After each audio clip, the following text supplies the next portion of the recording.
As a wise man once said, space is big. Really big. You just won't believe how vastly, hugely, mind-bogglingly big it is.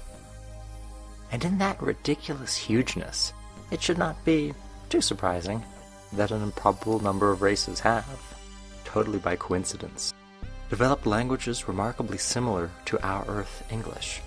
Of course, the chances of bumping into one of those races, out of vast billions of intergalactic inhabitants, is laughably slim. Fortunately, the need for intergalactic communication has necessitated that varying forms of universal translators be designed, also that you, the unassuming hitchhiker, can experience the singular sensation of hearing aliens speaking English. Although the question as to why their lips seem to sync up to this new language is likely best left to philosophers and people who wear digital watches. Greetings, good storytellers. I am the Artful Narrator, and it is my privilege to welcome you to learning the tropes of writing. Now, if you're even a casual fan of sci-fi, you may have noticed that English is apparently the universal language. Henry Higgins would be proud, or horrified. Hear a Goa'uld or worse, hear a Klingon converse. I'd rather hear a choir singing flat. There even are places where English completely disappears. Well, in America, they haven't used it for years.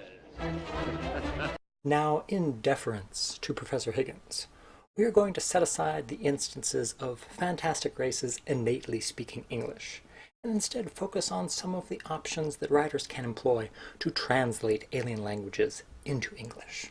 That is a lot of fun. It's a universal translator. We're not even supposed to have it, and I'll tell you why. Human thought is so primitive, it's looked upon as an infectious disease in some of the better galaxies. That kind of makes you proud, doesn't it? Huh? Firstly, if we are looking for something a little more fantastic or macabre than your conventional tech-based universal translator, we could choose to make use of the idea of parasites or symbiotes, organisms that bond with the host and provide beneficial side effects, such as, in this case, enabling them to understand alien languages. Of course, such bizarre unions might also come with hefty disadvantages.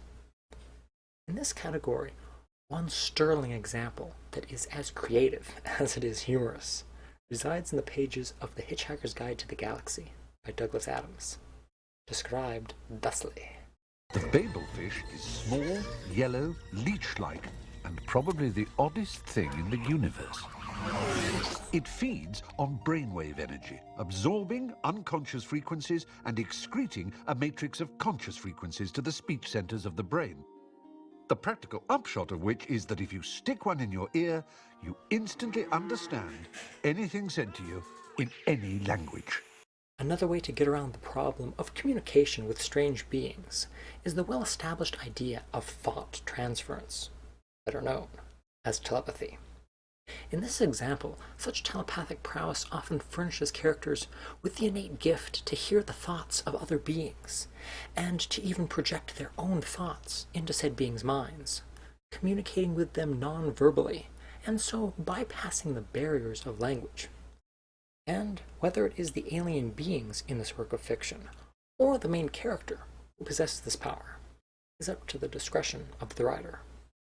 Now, for me, a slightly obscure but warmly remembered use of this concept is shown in the 1978 film The Cat from Outer Space, wherein an alien cat uses this technique to communicate telepathically with the hapless humans. It's you? It's not the mouse. Now, sit down. But your lips aren't moving. I mean, you're not speaking. Thought transference. Nothing exceptional where I come from.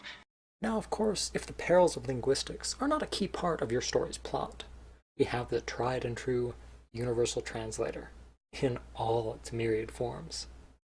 A work of advanced technology, this device forms an essential component in allowing desperate sci-fi races to communicate. But more importantly, from a narrative perspective, it serves a story function. For In truth, the reason that most sci-fi aliens speak English either naturally or with the help of a universal translator is because otherwise, to understand what was being said, the protagonist would need to spend the first half of every episode saying, "What did he say?" What'd he say? Moreover, I contend that universal translators and their like are often used more for the benefit of the audience than for that of the main characters. With this assumption, let us consider an innovative solution found in Terry Pratchett's book, Jingo, wherein Mr. Pratchett presented the Klatchian language in a different font from the rest of the text, and made it clear through the characters' interactions that the people who spoke in this font were in fact speaking a different language, even though we could clearly read the words as being English.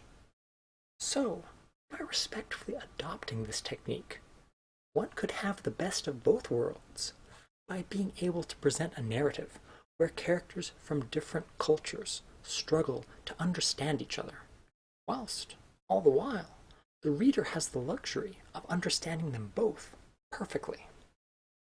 Now, will this be suitable for every story? Probably not. Would it be crazy fun, though? Absolutely.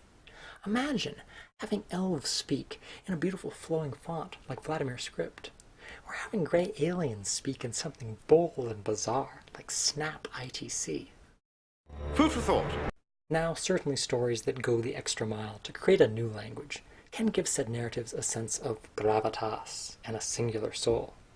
For to hear the Klingons sing Yaja Keo, or to read the elvish language of Tolkien's Passion, fills one with the sense that these beings are not just made-up creations, but real individuals with a deep history and culture, thereby helping to suspend the audience's disbelief.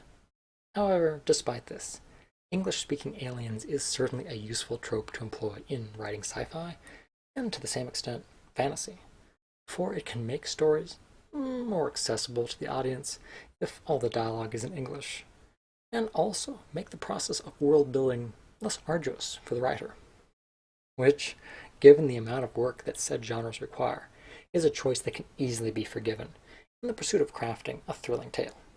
But in the end, the choice is yours. So, what's it going to be?